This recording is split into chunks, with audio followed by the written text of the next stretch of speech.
Hey everybody, thanks for tuning back in, earning those dojo points, becoming better readers, and getting that listening comprehension skills down. Today we're going to be reading another story based on a Disney movie.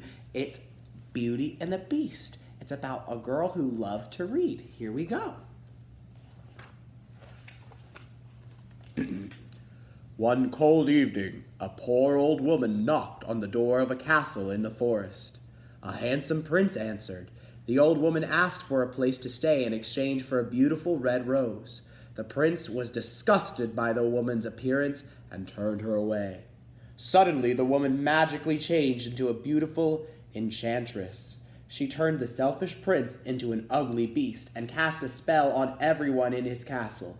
For the spell to be broken, the prince would have to learn to love and be loved in return before the last enchanted rose petal fell.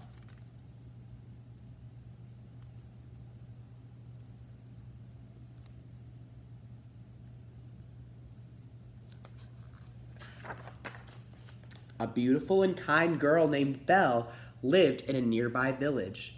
Belle was smart and loved to read books about exciting adventures. Gaston wanted to marry Belle because she was so beautiful.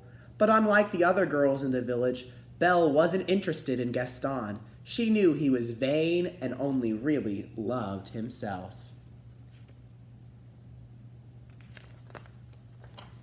Belle's father, Maurice, was an inventor. One day, Maurice and his horse Philippe headed off to a fair with his newest invention. Maurice and Philippe soon got lost in the dark, scary forest. Philippe became frightened and threw Maurice to the ground, then ran away. Maurice struggled alone through the woods and came upon a castle gate. He pushed the gate open after narrowly escaping a pack of angry wolves. Maurice entered the castle. It was unlike anything he had ever seen. The people in the castle had been transformed into enchanted objects. Lumiere, the candelabrum, and Cogsworth, the clock, greeted Maurice and made him feel welcome. Suddenly, an angry beast barged into the room. He was not happy to find a stranger in his castle. He grabbed Maurice and dragged him to the dungeon.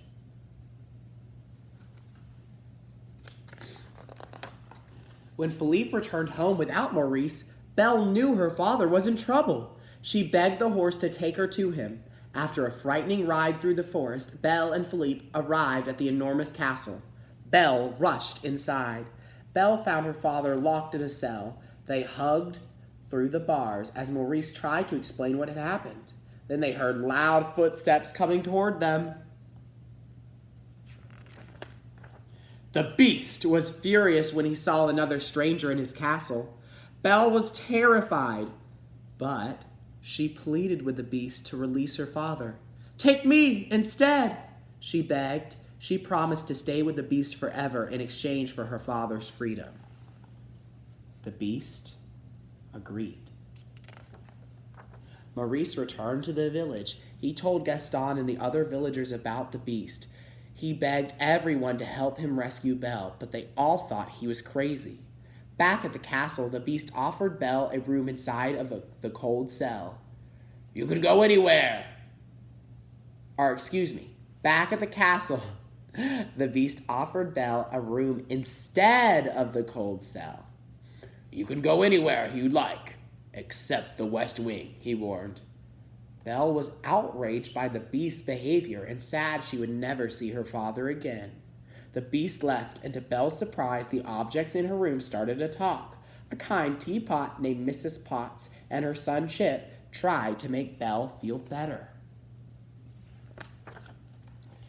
Belle's new enchanted friends invited her to the dining room for an extravagant feast.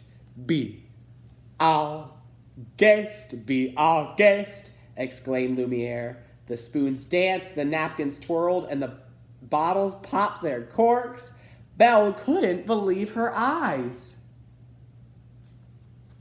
I don't know if I would believe my eyes either. That would be quite a sight to see. After dinner, Belle explored the castle. Despite the beast's warning, she entered the forbidden West Wing where she found the beast's enchanted rose, just like Mr. Clark has in his library. The beast grabbed the rose before Belle could touch it. "Get out!" he roared. Belle was terrified. She ran out of the castle and found Philippe, but they didn't get far. The woods were too dark and dangerous. Hungry wolves soon surrounded them. Belle was in trouble. Suddenly, the beast arrived. He fought off the wolves with his bare hands and saved Belle. The wolves fled, but not before the beast was badly injured. Belle returned to the castle with the beast to tend to his wounds. "Thank you for saving my life," she said. She was truly grateful for the beast's help. "You're welcome," said the beast. After that, Belle and Beast spent a lot of time together. The beast showed Belle his enormous library. Belle taught him to be patient and to use good manners. Belle began to see the beast differently. She saw that he had a kind heart. The beast was also learning to care for someone other than himself. He hoped that maybe one day the spell could be broken. One evening, the beast invited Belle to a special dinner. He remembered to use good manners just as Belle had taught him. After dinner, they danced in the grand ballroom. Their feelings for each other grew even stronger. The beast asked Belle if she was happy. "Yes," said Belle, "but I wish I could see my father again." The beast gave Belle a magic mirror. In it, Belle could see whatever she wished. And when she looked, an image of Maurice appeared. He was lost in the woods, and he looked sick, weak, and in need of help. "You must go to him," said the beast sadly. He released Belle as his prisoner and gave her the magic mirror so she would remember him.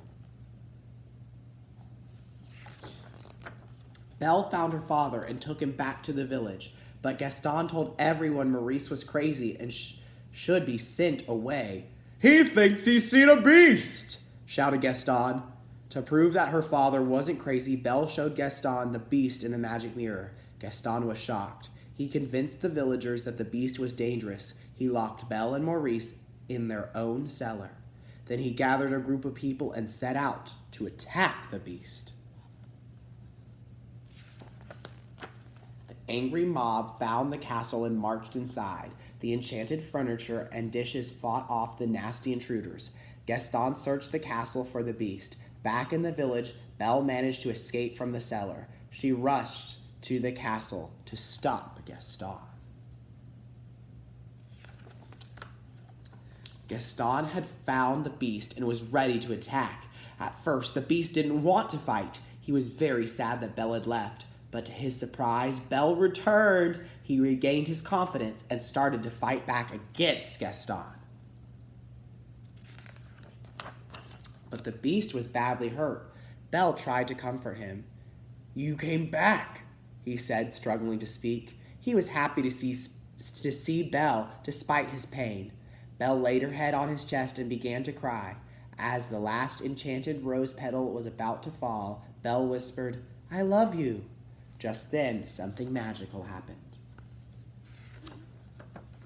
The beast rose into the air. Rays of sparkling light hit the ground. The beast began to transform. His claws turned into hands, and his fur disappeared. He was human again. The spell was broken.